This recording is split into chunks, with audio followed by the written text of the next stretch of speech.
I just want to establish that not all roads, not all religions lead to God. Because even in saying that, you're assuming a couple of key things, namely that one, all religions believe in the existence of God. That's not true. And secondly, the second assumption is that all roads are even trying to reach God. And that's not true either. What makes Jesus unique? I try to tell people, listen, you got to look at the claims that he made for himself. Welcome to the Innovative Church Leaders Podcast. I'm your host, Eric Bryant. In every episode, we bring in guests who will inspire, encourage you to be more effective in your mission field. On today's episode of the Innovative Church Leaders Podcast, I have with me Steve Kim. How are you doing, Steve? Doing great. Thanks for having me.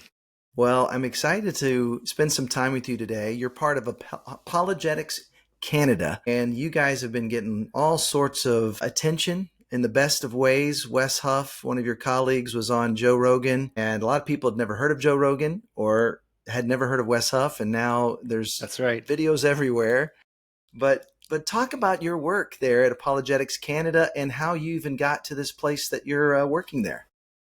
Yeah, I guess more broadly, the reason I got into apologetics was just it was born out of my own spiritual journey and experience. Like many Christians who grew up in a Christian home, although my family used to be Buddhist before I was born. So they were the first generation Christians. But I grew up in a Christian setting and I had just uncritically accepted and inherited my parents' faith. And it wasn't until really in my mid-teens that I realized that it wasn't my faith. And it came with a lot of questions that I had to wrestle through. And so through that experience, I got really interested in apologetics and ended up working eventually at Apologetics Canada. I started that about 11 years ago. My title officially is Alberta Director, which is Okay. not terribly descriptive, but I do live in the Edmonton area up here in Canada, in the province of Alberta, which often is affectionately and not so affectionately referred to as the Texas of the North. So that's where I live. So I oversee everything that happens in this province and anything that might fall through the cracks Yeah. between my colleague Nancy and Andy. That's so great. Well, I'd love to hear more about your ministry there. I've been to Edmonton, I think 3 or 4 Hmm. times. What's funny about it is I'm always invited to the conferences, and their conferences are always in winter. I think Yes. you guys are out and about in summer. You don't want to have time for a conference then. Hmm. I think it was called Breakthrough, and doing Yes. workshops and things like that. It's a beautiful, beautiful place, but it's super cold. But talk about what you do. What is your ministry? How are the ways you're reaching out and helping advance the kingdom there in Alberta? So, our goal is to equip the Christian community with a biblically sound, intellectually robust, and culturally engaged faith. And to do that, we try to provide resources for church communities. We believe that the church is God's plan A, and really there's no plan B. And so, we're not here to replace the church, but to walk alongside the church and resource them. So, we do that in various ways, from various speaking engagements to annual apologetics conferences. We do have a weekly podcast, the AC podcast, which you can find on all major streaming platforms. We are present on YouTube as well. We write books, including some children's books that my colleague Andy worked on a number of years ago. And we have video resources that anybody can use to facilitate conversations on the deepest questions of life. I love it. Well, speaking of deepest questions, one of the things I've heard about you is you really have done a lot of study and even articulate very clearly a beautiful understanding of why Jesus, when there's so many different other ways of viewing the world, so many different religions. If someone were Mm-hmm. to ask you, I don't know about Jesus, or maybe I like Jesus, but he's not the only way. What are some of the ways you've helped people who are exploring faith see Jesus and his uniqueness? Yeah, that's a great question. Part of that comes from my background. Like I mentioned earlier, my family was Buddhist before I was born. And to this day, a lot of my extended family members are Buddhist. I was born and raised in South Korea. And so Buddhism has been traditionally very strong, along with that explosion of Christianity that we've seen really in the last 100 years or so, 150 years or so. And so I grew up with this very acute sense that my worldview isn't the only game in town. And so naturally, I got interested in, okay, what's the difference between Buddhism and Christianity? What's the difference between the Buddha and Jesus, for example? And that got me into thinking more deeply about the uniqueness of Jesus. I remember very clearly watching a TV show once, and my dad happened to be in the living room. And I just saw this scene where these Buddhists were bowing down before the statue of the Buddha. And I said something to the effect that the Buddha was their god. And my dad, who, mind you, used to be Buddhist, he said, no, actually, that's not how it works. You misunderstood Buddhism. And so that was a very kind of a key moment for me, key memory for me in pursuing, okay, well, what makes Jesus unique? How have I actually addressed this question? I think one key thing that I always come back to is, for one, I just want to establish that not all roads, not all religions lead to God. Because even in saying that, you're assuming a couple of key things, namely that one, all religions believe in the existence of God. That's not true. And secondly, the second assumption is that all roads are even trying to reach God. And that's not true either. And so, for example, in Buddhism, God doesn't really exist. Depending on which strain you go with. Either God doesn't exist or everything is God. Or in the case of Islam, yes, God does exist, but the goal isn't to be with God. The goal is to submit to God. So even in saying, all religions are basically the same, there are a couple of assumptions there. And what makes Jesus unique? I try to tell people, listen, you got to look at the claims that he made for himself. And the thing that really stands out to me is actually in my small group right now, we're going through the Gospel of Mark, which is reputed to be the earliest gospel written about the life of Jesus. But a lot of the times my atheist friends will say, well, Jesus is very human in Mark, but very divine in John. So we decided to take a look at it and see what Mark thought of it. And it's anything but low Christology, very Yeah. high Christology. And Jesus himself claimed to be God. And so I think that's where the key difference lies, is that he himself understood himself to be God, claimed to be God in various ways, and he proved it by predicting his own death, dying and rising from death. Whereas other world religion leaders, they always pointed to what is true, good, and beautiful. Jesus claimed to be the true, good, and the beautiful. I am the way, the truth, and the life, and no one comes to the Father except through me. So that he made some very exclusive claims that way. Yeah. So that's a kind of a very 30,000-foot view of the uniqueness of Jesus.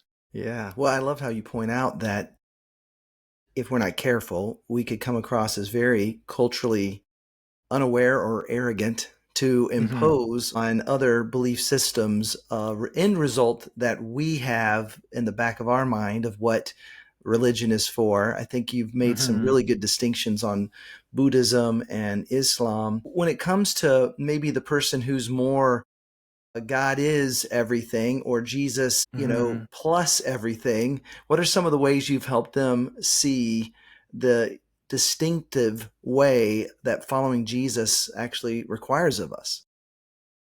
Yeah, you can approach this question from really kind of a broad perspective or a little bit narrower perspective. I'll cover the broader one just really clearly, quickly. I mean, religion isn't just, how do I explain this? A lot of people tend to think that religion is just a way of making you live a certain way. It is just a way of life, it's a certain lifestyle. So it's all about being a good person.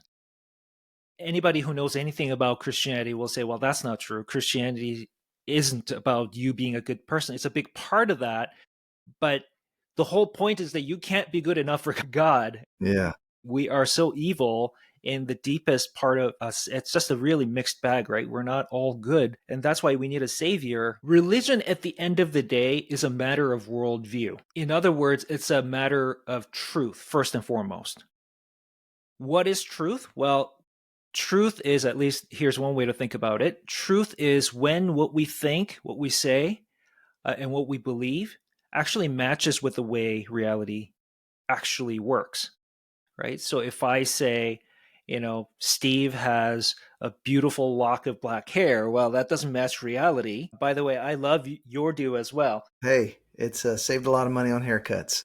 That's right. I can take care of it myself. I did just this morning. Now, what I said there doesn't match the way things actually are. So that's false. But if I say Steve is bald, he has a shaved head, now that matches reality. Religion is the same thing. Religion is a take on reality. Hmm. How does the world really work? What that means is truth is by nature exclusive. So when two different religions say two very different things, contradictory things about the world, they can't both be true. They can't all be true. So one has to be true, or at least some, but not all can be true. So already when people say, well, Jesus plus, so that's something that you have to keep in the back of your mind. What is the nature of religion? It's primarily a matter of truth. And out of that comes our ethics. How do we live? When it comes to Jesus himself, he didn't really leave any room for Jesus, something else plus Jesus. Like I Yeah. mentioned earlier, John 14:6, I am the way, the truth, and the life, and no one comes to the Father except through me. And the disciples certainly understood this when they were preaching. For example, in Acts 4:12, Peter says, there is no other name given under heaven by which we must be saved. And so there is that exclusivity built into Christianity, but it's not just Christianity. Because religion is a matter of truth, like I mentioned earlier, and truth is exclusive by nature. Every religion, in a sense, is exclusive. They make truth claims. Yeah. And so either that's true or that isn't true. Yeah, I've used the whole phrase that, religion is our attempt to get to God, whereas Christianity is God coming to us. I think this time in Mm-hmm. LA when I was at Mosaic and someone came up to Irwin and says, with all the different ways of believing, why Mm-hmm. Jesus? And he said, no one else is coming for us.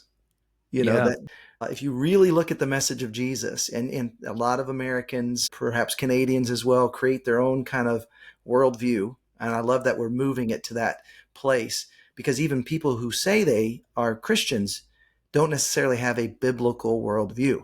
We need to Yeah. work at that in our discipleship. What are some of the ways you've been able to see followers of Jesus there in a very post-Christian nation, very similar to Austin? We have more in common with Canada than I think we do with Dallas Mm. in terms of percentage Yeah. of people that go to church. What are you seeing some of the churches doing well in terms of helping their people develop a biblical worldview? I think the key thing is biblical literacy. In fact, at Apologetics Canada, a lot of the work, a good chunk of the work that we do is biblical literacy. And that's actually, I think, reflective of many of the churches. They recognize that people just don't know their Bible. And so when they don't know their Bible, they don't know what Jesus himself claimed about himself or what the disciples taught or what the history of how we went from the old covenant to the new covenant, or what the sort of the overarching view of the world that is derived from the Bible is. And so I think the one thing that I'm seeing that I'm really encouraged by is this desire to, okay, let's know the word, let's learn and study the word. So I think that's really doing a good job. A lot of churches are doing a good job at that. Another thing too is this is something that I recommend people do, especially when they're talking to friends and family who are struggling with life and who are wrestling with the question of religion and faith and whatnot. And that is, when Jesus came to us, he fulfilled something, right? Not only did he fulfill the law, but he also, in doing all of that, he also fulfilled or he provided a way for people to be healed. And so, what I tell people is Jesus can answer your questions. What is it that you're struggling with? What is your existential crisis? And how does Jesus answer it? Are you wrestling with a sense of guilt over what you've done in the past? Jesus offers forgiveness. Is there some trauma of abandonment? And that's my story. It's just a long, complicated family history, but all that to say there's a lot of abandonment in my life. And so when I think about God and when I think about Jesus, the thing that stands out to me the most is somebody who will never leave me or forsake me. Hmm. Yes, Jesus is the Son of God, God incarnate, who tabernacled among us. That is all true, and I absolutely affirm that. But because of my past, there is a certain aspect of who Jesus is that stands out to me. And in the Yeah. same way, what I want to suggest is, okay, what is the thing that your friend or your family really struggles with, and how does Jesus answer it? That's so good. Yeah, I love getting people into the scriptures. Do you have an open mind? If you have an open mind, read it, and it was Mm-hmm. actually one of your videos at Apologetics Canada.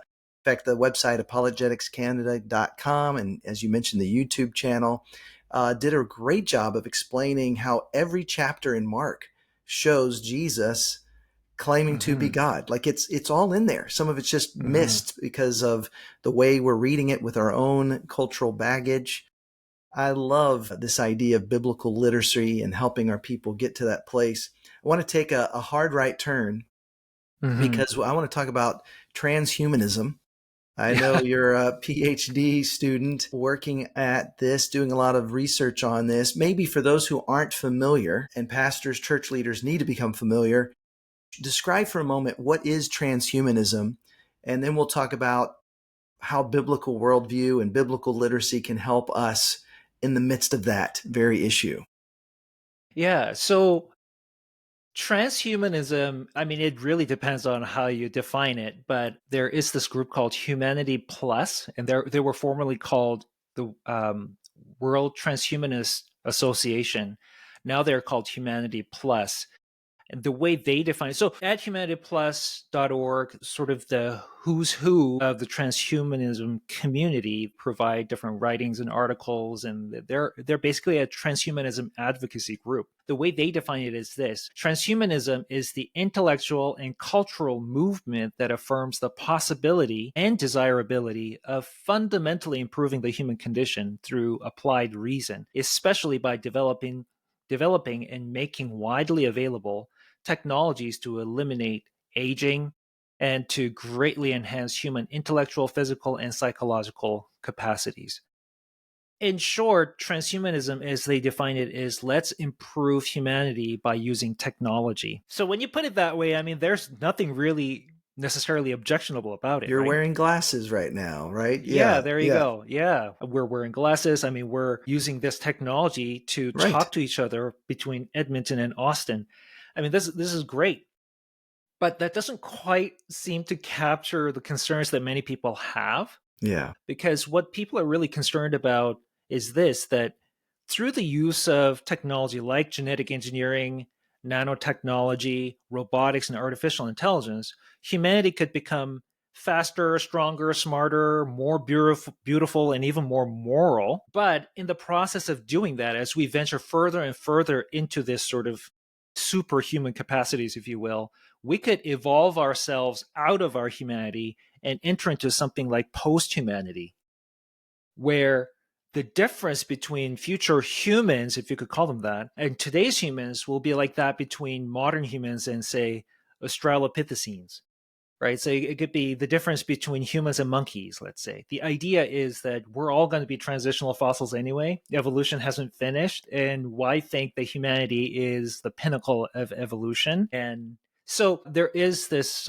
professor named Michael Hauskeller. He wrote a book called, where is the book? Better Humans, Understanding the Human Enhancement Project, where he actually very bluntly defines it that transhumanism is the belief that we should do everything we can to leave the human condition behind and to evolve into something better than human. And the way I pitch it to sort of the average person in the pew is through a scenario or a question. If your children or your grandchildren came to you and said, "Hey, Papa, my friend so and so at school, she's way smarter, way faster, way more beautiful, way more intelligent than anybody else because her parents decided to genetically modify her. Why didn't you do that for me?" What would be our response, especially as Christians? yeah. Well, and that's a good question. Yeah. When is enhancement, improvement okay? And when is it now we're trying to be like God? Hmm. We're actually trying to move beyond what it means to be human. What are some of the answers that you're hoping to hear, or what are some of the ways that you've equipped parents and grandparents to even know how to answer that? Yeah, I think the key thing is understanding why we're doing what we're doing. So what is the purpose of enhancing ourselves technologically? I mean, like I mentioned, like you pointed out earlier, we're wearing glasses, we're using this technology, we have a microphone, we're wearing clothes. These are all pieces of technology. So it's not as though we don't improve ourselves or enhance ourselves with technology. And if people should say, well, genetic engineering and nanotechnology, cybernetics, this is like very, it's very intimate. And we're actually melding with, these pieces of technology. But at the same time, we're already having these procedures where, somebody who has a back problem might have certain metal rods keeping that Right. person upright, so on and Sure. so forth. For amputees like war veterans, they might have prosthetic limbs and so forth. Yeah. So we're already doing these things. So sometimes it's helpful to try to make the distinction between is this therapy or is this enhancement? Sometimes it's helpful, but not all the time, because there's a very, very gray area in the middle. Say vaccination. Is that therapy or is that enhancement?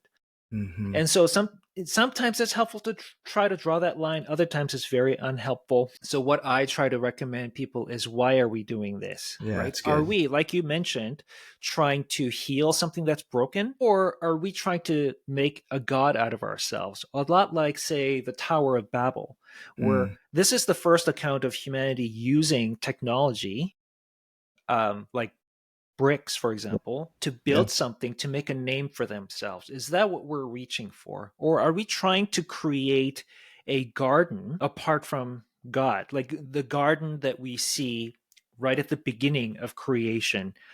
The garden where we were living in this innocent relationship with God. Are we trying to, now that we've been exiled out of that garden, rather than returning to garden, are we trying to create another garden for ourselves apart Mm. from God? And I think that's the key thing. So I'm not necessarily against genetic engineering or cybernetics and what have you, because those things could be used for some really good purposes. What I am concerned about, again, is, why are you doing that in the first place? Yeah. And biblical literacy in this sense would really help, because you need to understand the overarching story of this world to be able to understand, am I doing this for what purpose? Is this becoming an idol? Am I Mm. trying to replace God? Am I trying to live life on my own terms? Or am I a created, designed being for which God has a purpose? And how am I Yeah. living in keeping with that purpose? That's so good. Yeah, I think that's the real antidote is, let's recast the vision of what it means to be human. Mm-hmm. We're now in the post-Jesus era. We are the temple of the Holy Spirit. We are Mm-hmm. partners with God, bringing more of heaven to our part of the earth. And if we live out our purpose, suddenly some of those things that the world tempts us with are no longer as tempting. Well, Steve, I really appreciate the time. Keep up your great work there in Alberta, and God bless. Yeah, thank you very much for having me. Thanks for joining us for the Innovative Church Leaders Podcast. Go to my website, ericbryant.org, for my newsletter and free resources.